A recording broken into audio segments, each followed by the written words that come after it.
In this episode of Voice of the Sea, we're analyzing data from the EXPORTS research project. EXPORTS is a joint investigation undertaken by NASA and the National Science Foundation to study the ocean's carbon cycle. During the summer of 2018, researchers headed out to the northeastern Pacific Ocean on board the research vessels Roger Revelle and Sally Ride.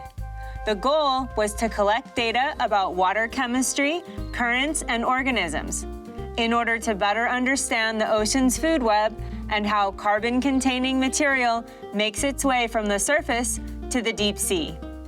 Since returning from the expedition, EXPORTS scientists have been identifying organisms, analyzing samples, and working together to make mathematical models of carbon flow in the ocean. We start off talking with EXPORTS crew member and zooplankton expert, Dr. Debbie Steinberg, who is a professor at the Virginia Institute of Marine Science. Can you walk me through the process of studying the zooplankton? To study zooplankton, the workhorse of the zooplankton ecologist is a zooplankton net. We have lots of different kinds of nets. We have fancy nets like our mock nests that we used on EXPORTS, which is a net that we can sample zooplankton in many different depth intervals all at once. And then we just have very simple nets that we just might want to just do a surface tow to get some live animals for an experiment. We also have some neat camera systems. We had a underwater vision profiler that's a video camera essentially that's lowered into the water, and it images zooplankton down through the water column. Sort of in their environment while they're swimming around doing their thing? Right. Yep. Once we get the tow comes back on board, we take the contents of the tow to the lab, and so processing the tow there'll be a certain amount of sorting and counting, the sieving, weighing and freezing animals. Oh, I love them. Wow. Baby squids. Oh, I see. And then another major part of what we do is live animal experiments. And so on EXPORTS, we were catching live animals. The live animal experiments are with these small zooplankton, and they might be done in a jar this big with seawater, and we might put 20 copepods in there to do the experiment. Or sometimes we'll use a larger animal, maybe a krill, which is a shrimp-like animal, and there might just be one of those in there. We were measuring how much they respired and also how much they pooped. And so all those processes that we care about, the role of zooplankton, the carbon cycle, we were trying to measure those on board the ship. So once we're back at our home institutions, a lot of the work actually happens there too, because much of the counting of organisms needs to be done in a lab that's not going like this, like it is on a ship. So it's much easier to do microscope work, for example, back in the lab at home. And so we did a lot of our counting then. There's a lot of data analysis. That's a big part of it. What did I catch? Ooh, wow. Teeth. That's called a viper fish. That's a huge one, too. That's twice the size of ours. Look at those teeth. Next, graduate student Connor Shay from the University of Hawaii School of Ocean and Earth Science and Technology explains how he uses chemistry to determine what kind of food plankton are eating. What kinds of questions are you interested in looking at? Where does the food come from?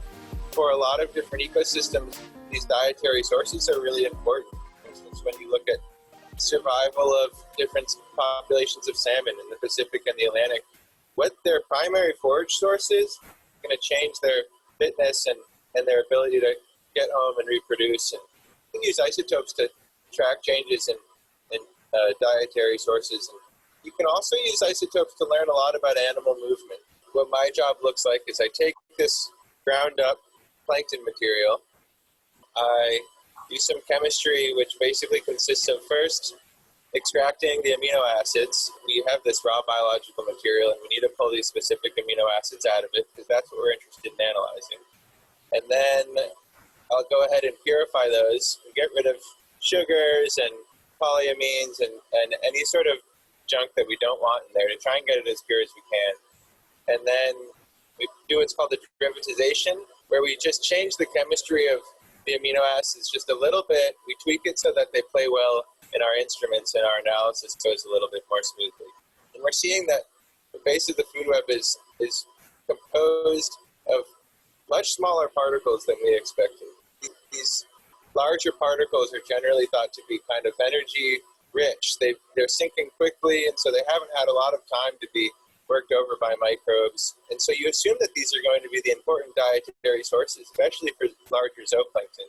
But what our analysis is showing us is that these really, really small particles, these particles that are sinking so slowly that they're almost suspended in the water column, are actually acting as a really, really important food source for the entire zooplankton community.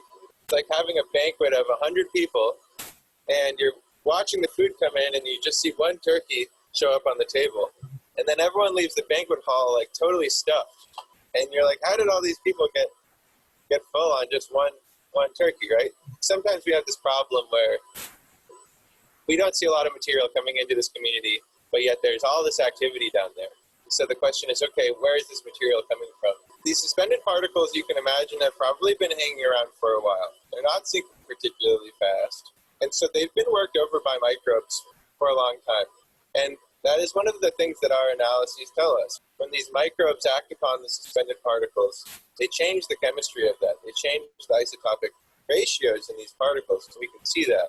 And we see that the small particles are extremely enriched in nitrogen-15. What this tells us is that there's a lot of microbial reworking of these particles happening, much more so than the large particles. And so a consequence of that is that a lot of the material that would be easy to metabolize has probably been removed from these particles by the microbial community. What did the other exports researchers think of your findings? I was coming in telling this story. I was a little nervous because I was telling a story that basically says, like, we have these particle traps, and our data seems to indicate that those particle traps aren't accurately capturing this important component of the food web. So coming into it as like a young scientist who's new on the project, I'm kind of nervous to share this information. Like, who's this guy and where did he come from telling me that my particle traps are doing a bad job, you know? But actually, it's not incredibly new information. This is stuff that people have had suspicions of for a long time. I was expecting a lot of criticism, and the community was generally pretty receptive of the ideas.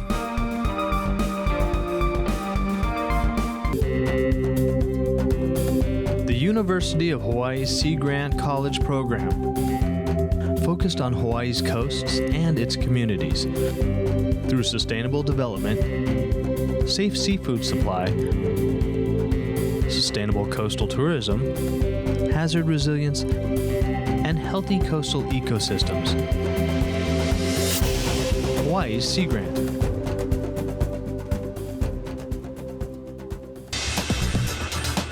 Welcome back to Voice of the Sea. We're at the University of Miami Rosenstiel School of Marine and Atmospheric Science with Dr. Hilary Close and her organic chemistry lab. I'm an assistant professor here, and I have a geochemistry lab. We do basically organic chemistry. We have fume hoods and glassware and stuff like that, and then we have instrumentation where we analyze individual organic compounds and their isotope ratios. I can show you this now. I wanted to give you an idea of some of the concepts we're thinking about. So first of all, this is about 1 liter of seawater. I pulled this from right outside this building. We're right on Biscayne Bay here in Miami, Florida. This is particulate matter. Anything that you're seeing that's a solid, that's a particle, it has gravitational settling. It's going to settle through a water column. So that's why we're interested in it. Anything that has been produced by life that is a solid material is going to settle through the water column and potentially carry that carbon into the deep ocean. So we're very interested in knowing the details of how that happens and how much carbon manages to settle through the water column versus getting eaten up and destroyed by animals or by microbes. Ooh, I think there's actually some stuff alive in here. I think I just saw something swim by. That would be a zooplankton. That's awesome. So what we do is we pump water through a filter in order to capture that solid material on the filter. So this is 1 liter. We tend to collect hundreds to thousands of liters of water. When I say hundreds to thousands of liters of water, we're not capturing the water itself, we're filtering out the solids that are in it. Can you tell me just a little bit about your involvement in the Exports project? We are looking at the transfer of carbon from the upper ocean into the lower ocean. What we're really interested in from a climate perspective is how much carbon makes it to the deep ocean, but it has to make it through this gauntlet of microbes and zooplankton who are eating it. So we want to look for evidence of who is eating that carbon, what is happening to it during this pathway. We normally think about what do organisms need to live? They need carbon, they need nitrogen, they need phosphorus. Those are the big ones. When you learn in high school biology, it's like carbon, hydrogen, nitrogen, oxygen, phosphorus, sulfur. But it turns out that iron is super, super important for primary producers. And iron mostly comes from the continents, either from rivers or from dust, like from deserts getting swept up by the wind. And the Northeast Pacific is sort of a notorious location for having not great iron sources versus a high nutrient and high micronutrient area like the North Atlantic. Next, we talk with Shannon Doherty about her role in tracing carbon through plankton poop. I'm focused on the fecal pellets of the zooplankton, which it's a very charismatic topic to talk about because I can summarize my dissertation topic. It's like, I study plankton poop. That's what I study. The zooplankton, they both eat and produce organic particles. So there's this whole mechanism by which zooplankton take in particulate organic matter and then produce it again.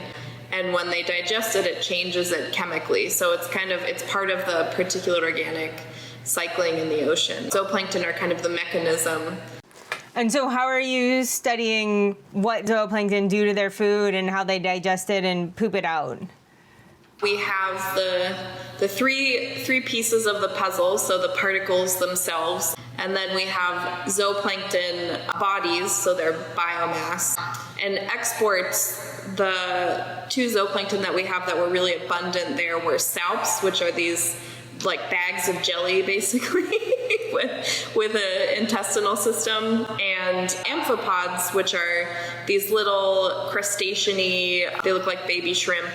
And they are really interesting because they live inside the salps, so they're symbionts with the salps. They're eating what the salps produce and eating the salps themselves, which is really interesting. So we have those 2 zooplankton biomass, and then we also have the fecal pellets from those 2 zooplankton too. So the amphipods were separated from the salps. We collected their fecal pellets, and the salps collected their fecal pellets. So we have particles, zooplankton, and zooplankton poop. So we have the three things, and we can look at the chemical composition and the trophic dynamics of each of those individual things and kind of piece together what the zooplankton are doing to change the particles. And what are you finding out so far? In the exports region, the salps seem to be eating a lot of particles and phytoplankton, but not actually digesting them very much. So they would just eliminate intact phytoplankton. The way that we know that is we look at the trophic position of these animals. So that's the place that they are in the food web. And we can do the same thing with the fecal pellets. And then fecal pellets should look like both the biomass of the zooplankton and the diet, because there's some digestive workings going on to transform the diet, but there will be some things that are undigested. And so when we look at the fecal pellets, we want to see something in between what we would expect the diet to be, what trophic level we would expect the diet to be, and what trophic level we know the zooplankton is. And in the salps, their fecal pellets are essentially the same as their diet, which is telling us that they're probably not doing a lot of digestive alterations chemically, so they're just kind of pushing something through. Which is interesting because if that's the case, then they're this really interesting vector for taking in particles, and they're not really chemically altering them, but they're packaging them really tight in fecal pellets. Next, Paul Voit of the Close Lab in Miami shares some of the complexities of dealing with lots of samples and lots of data.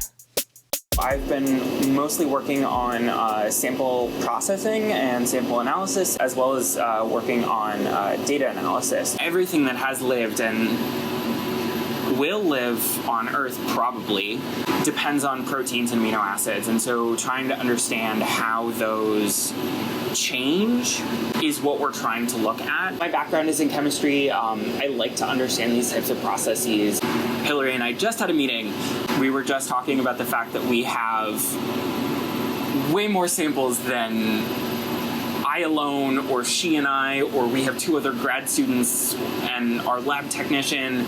We have more samples than all of us could actually analyze. Manpower is really another limiting factor in our analyses.